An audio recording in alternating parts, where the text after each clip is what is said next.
Bem-vindo ao Desfrutando a Vida Diária. Espero que realmente goste deste programa. Nós estamos falando sobre a graça de Deus. E sabe, graça é verdadeiramente a ajuda de Deus. É quando Ele vem nas nossas vidas para nos ajudar a fazer o que nunca poderíamos fazer sozinhos. E sabe, você não pode ter paz sem a graça. E eu sei que muitos de vocês provavelmente desejam mais paz. Graça é um dom maravilhoso de Deus. E creio que, se você deixar esse ensino penetrar no coração, ele mudará a sua vida. Você não pode ter paz se você não entender a graça. Graça e paz sejam multiplicadas. O motivo de não podermos ter paz sem a graça é porque, se você não entender a graça, gastará a sua vida inteira lutando, frustrado, tentando fazer aquilo que só Deus pode fazer. Eu gastei muitos anos da minha vida dessa forma, e eu fico feliz que finalmente eu aprendi sobre a graça de Deus. Eu não estou falando apenas da graça de Deus que gera a nossa salvação, mas como podemos viver pela graça e podemos aprender a reconhecer quando a graça de Deus está em alguma coisa e quando a graça de Deus não está em alguma coisa. Muitos perguntam como estar na vontade de Deus. Bem, você precisa aprender a discernir quando a graça de Deus está sobre algo e quando não está. O Espírito Santo é chamado de Espírito de graça e de súplicas. Súplica é oração. Graça é essa energia que nos alcança para nos ajudar a fazer com facilidade o que nós nunca poderíamos fazer, nem com muito esforço. Graça é o que te capacita a poder viver a sua vida e entrar no descanso de Deus. Quando a Bíblia fala a respeito de entrar no descanso de Deus, não está falando sobre descansar de trabalho.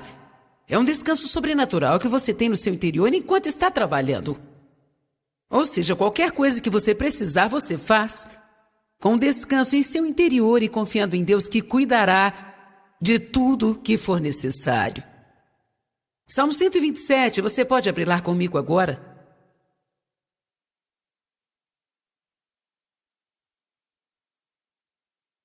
A não ser que o Senhor construa a casa.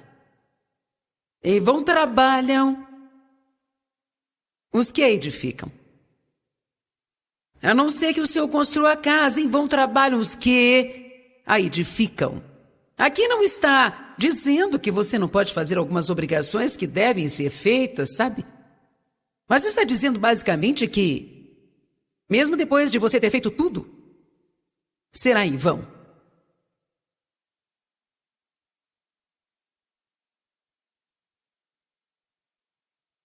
Todos entenderam isso? Jeremias chama isso de cavar cisternas rotas que não retêm água. Ele diz: vocês cometeram 2 erros, se esqueceram de mim, a fonte de águas vivas, e cavaram cisternas rotas que não retêm as águas. Bem, eu já fui uma cavadora de cisternas. Eu sempre tinha algum projeto acontecendo, algo em que eu estava empenhada, algo que estava tentando fazer, algo que eu estava querendo. E nós falamos sobre isso na noite passada. Todos os anos que eu tentei mudar por mim mesma e finalmente descobri que a Bíblia diz que só a graça de Deus pode nos mudar. O mesmo que começou a boa obra em você, Ele mesmo completará e fará com que chegue ao fim. Precisamos reconhecer que Deus precisa ser a força que move, a energia por trás de tudo que acontece em nossas vidas. Não quer dizer que temos que ficar de braços cruzados sem fazer nada. A primeira obrigação de um crente é crer. Se tivéssemos que alcançar algo, nós seríamos chamados de alcançadores e não de crentes. E nós somos chamados de crentes porque nós deveríamos crer, deveríamos caminhar de fé em fé, de fé em fé em fé, e viver pela fé. O justo viverá pela fé. Abacuque disse. O que significa viver pela fé? Não quer dizer que eu, tenha fé só para a minha salvação e depois eu tenho de fazer tudo por mim mesmo. Não significa ter fé para com os meus problemas financeiros, mas me preocupar com meus filhos. Você precisa olhar para cada área da sua vida e toda vez que você sentir que perdeu a paz ou a alegria, você parou de crer. Não quero dizer que deixou de crer em Deus, mas que quando você perde a sua paz e a alegria, você está preocupado com alguma coisa, fica frustrado, ansioso, lutando com alguma coisa, você está tentando fazer algo que só Deus pode fazer. Como saber se eu estou na vontade de Deus? Bem, existe um fluir na sua vida. Existe uma facilidade em sua vida. A Jaque me falou ontem, ela disse: eu estou tão feliz de estar com você. Bem, sabe, a Jaque já esteve em outros lugares fazendo o que ela está fazendo aqui e não estava se divertindo. Então, muitas vezes, quando não há alegria e existe muito trabalho, e luta, e muito labor, você odeia ir e não pode esperar até que aquilo acabe, e você está arrastando. Você precisa cheirar as rosas e dizer: talvez, só talvez, eu não esteja na vontade de Deus. Por quê? Porque essa não é a maneira que Deus quer que você viva. Será que você entende isso? Que Jesus morreu para que você tivesse e desfrutasse sua vida? Às vezes não desfrutamos da vida por causa de uma má atitude e nada poderá consertar a não ser uma mudança em nós. Às vezes temos coisas que nos impedem de desfrutarmos da vida, mas às vezes não desfrutamos simplesmente porque não estamos na vontade de Deus. Não estamos fazendo o que Deus quer que façamos. Quando fazemos o que Deus quer que façamos, nós experimentamos esta paz e alegria e... Não quero que você pense que tudo é fácil, mas quando nós estamos na vontade de Deus, existe uma facilidade do Espírito. Isso não significa que você não precisa se levantar contra as circunstâncias, não estou falando assim, mas você tem o que você precisa para fazer isso. Quem está me entendendo? Ok. Eu não quero que você lute a vida inteira. Eu não quero que você fique frustrado e não tenha alegria e nem paz. Eu sei que se você quiser ter tudo o que Deus deseja que você tenha, precisará entender a graça. E entender quando a graça de Deus está fluindo em sua vida e quando ela não está. Eu vou te falar novamente o que eu já falei. Toda vez que você estiver frustrado, deve dizer: eu estou nas obras da carne. A não ser que Deus construa a casa. Em vão trabalham os que a edificam. Posso fazer isso? Eu posso me esforçar e fazer outras coisas para alguém? Eu posso me esforçar para me envolver nisso e naquilo. Quantas vezes as pessoas nos pedem para nos envolvermos com algo que sabemos que não é a vontade de Deus? Nós não queremos, nós não temos nenhum desejo. Essa é a última coisa do mundo que queremos fazer. Eu não quero ferir seus sentimentos. Eu não quero deixá-los com raiva. Não queremos que eles pensem mal de nós. Bem, algumas vezes existem momentos para abrirmos mão e fazermos algo por alguém, querendo ou não, mas... se você viver a sua vida dessa maneira, viverá para agradar as pessoas. Estará fora da vontade de Deus. Você pode ir, se esforçar para fazer isso, mas será tudo em vão. Isso não ministrará o seu coração, e se você não quiser realmente estar lá, isso não ministrará para ninguém.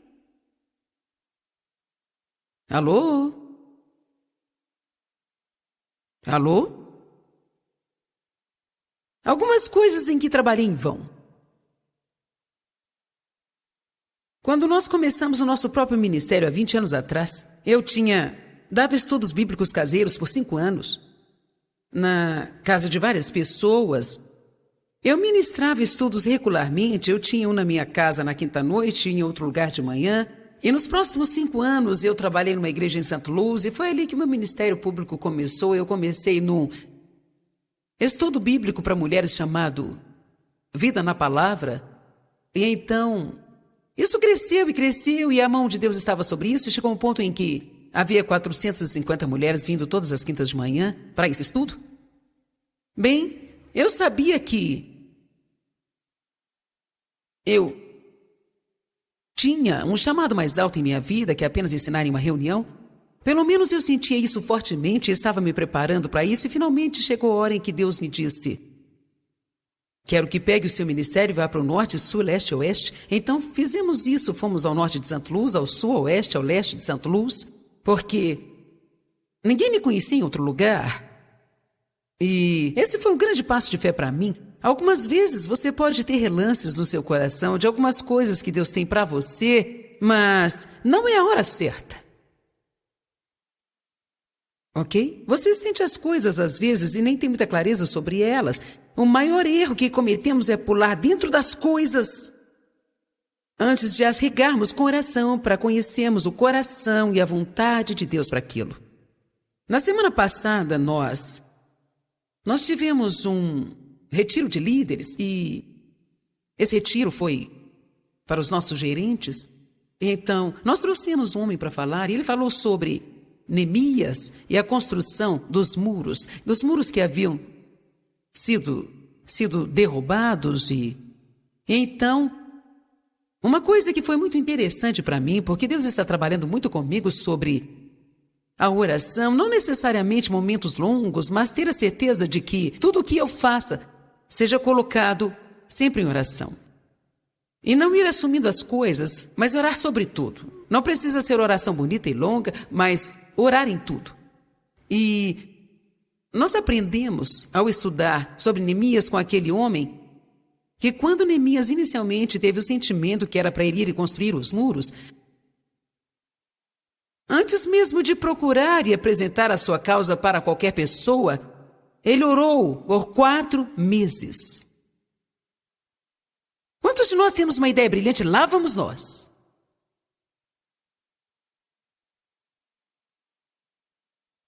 Ele não apenas orou durante esses 4 meses, mas ele olhou o custo, o que é outra coisa que muitas pessoas não fazem. Nós temos uma boa ideia e nem sequer pensamos sobre o quanto isso vai custar e como será quando estivermos fazendo isso por 2 anos. E se todo mundo que eu conheço não ficar empolgado com isso, e será que eu tenho os requisitos para terminar?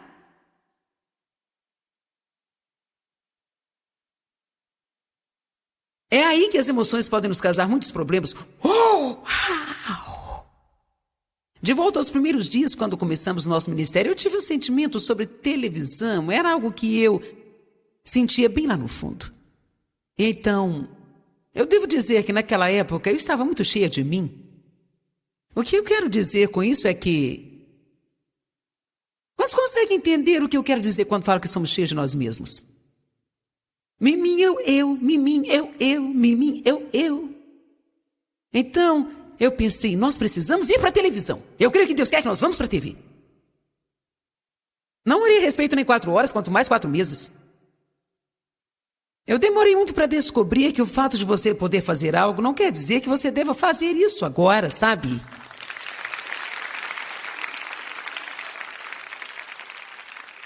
Eu acho que devemos aprender a fazer o que nos traz paz. Eu acho que devemos simplificar as nossas vidas. Nossas vidas estão sobrecarregadas demais. Nós ficamos tão ocupados. A maioria das pessoas estão estressadas e frustradas, correndo em todas as direções o tempo todo. E sabe, nós estamos chegando nos dias em que se não pararmos de viver assim, isso será perigoso para nós. Porque nós devemos ouvir de Deus. E nós não podemos ouvir de Deus quando tudo o que estamos fazendo é correr de uma coisa para outra. Vamos, gente, eu estou dizendo a verdade. Então, o David e eu estamos pensando em nos mudar porque a casa que moramos já alojou um casal que nos ajudou a edificar o nosso ministério, a tomar conta dos nossos filhos quando viajávamos. Mas esses dias se passaram e a casa está grande demais para o David e eu. E estamos pensando em nos mudar e estamos procurando algo. É tão fácil começar um projeto e você começa com algo que é bem razoável, mas depois quer acrescentar isso, aquilo, e de repente tudo está do jeito que estava antes. Então, depois de ouvir a palavra sobre Neemias, eu pensei, eu não vou dar mais nenhum passo antes de orar. Eu estou orando, e outro dia eu estava caminhando e eu pensei, o que eu realmente quero? Mais do que tudo, o que eu quero? Sabe a primeira coisa que me veio ao coração? Simplicidade. Eu não quero algo grande para que eu precise cuidar disso. Eu não quero gastar muito do meu dinheiro com algo assim. Eu quero abençoar as pessoas e alcançar as pessoas. Quero alguma coisa bonita, confortável, que supra a minha necessidade. Mas eu quero simplicidade. Eu quero paz, eu não quero algo para me deixar preocupada. Sabe por quê? Frequentemente nós nos movemos e fazemos algo. E depois culpamos o diabo porque não está dando certo. Estou dizendo a verdade ou não? A verdade dos fatos é que não está dando certo porque nós não estamos na vontade de Deus e nem sequer tiramos um tempo para descobrir qual é a vontade de Deus. Então, naquela época, nós decidimos, ei, nós vamos para a TV. Nós não tínhamos condições de filmar as nossas conferências e fazer todas aquelas coisas. Então procuramos um canal de TV a cabo em St. Louis e decidi que eu queria ter um programa de entrevistas. E eu tinha 2 mulheres que trabalhavam para mim, que eu pensei que poderiam ser as minhas convidadas. Então, nós compramos um tempo nessa emissora e toda semana nós produzíamos um programa de 30 minutos de entrevistas em St. Louis, numa TV a cabo. E depois de 6 meses lá, em 6 meses nós recebemos uma carta.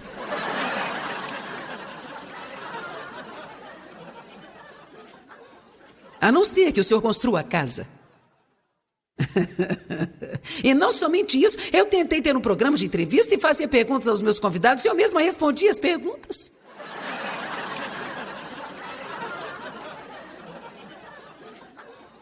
Na verdade, eu estou tentando superar isso ainda, sabe?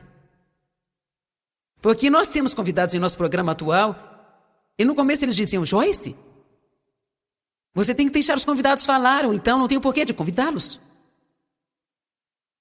O que estamos é tentando acrescentar algumas variedades ao nosso programa e ter algumas conferências e algumas pessoas comigo ensinando no estúdio e também trazer alguns convidados para podermos ouvi-los. Eu acho que é uma boa variedade, é uma boa mistura que está deixando tudo muito, muito interessante, sabe?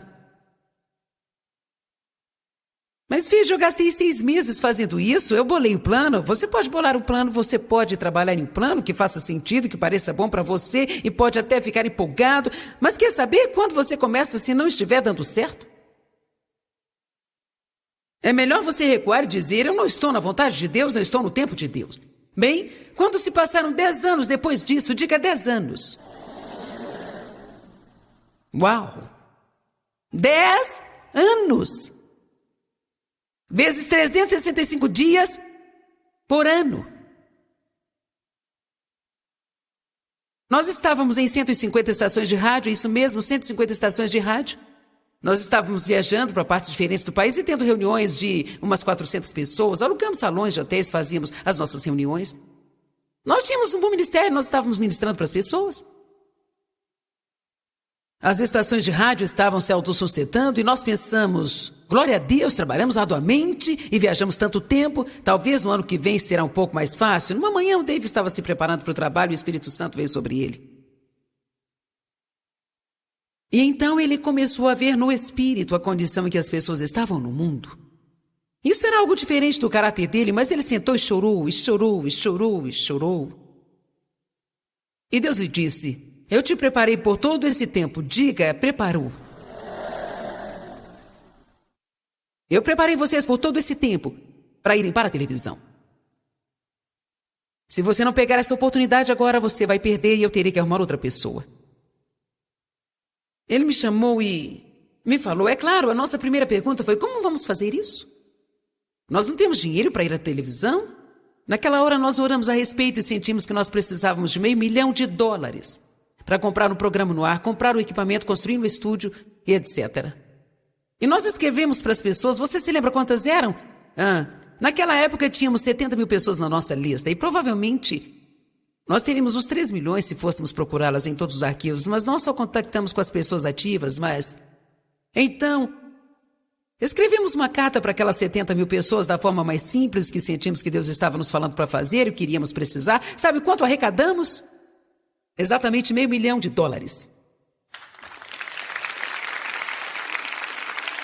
E alguém já havia aplicado. Eu estou te contando essa história para você começar a procurar os sinais do que está certo na sua vida. Então nós nem sabíamos que precisávamos de um produtor de TV. Então alguém disse, quem vai produzir o seu programa? Ben. Eu não sei o que pensamos, eu aposto que nós iríamos...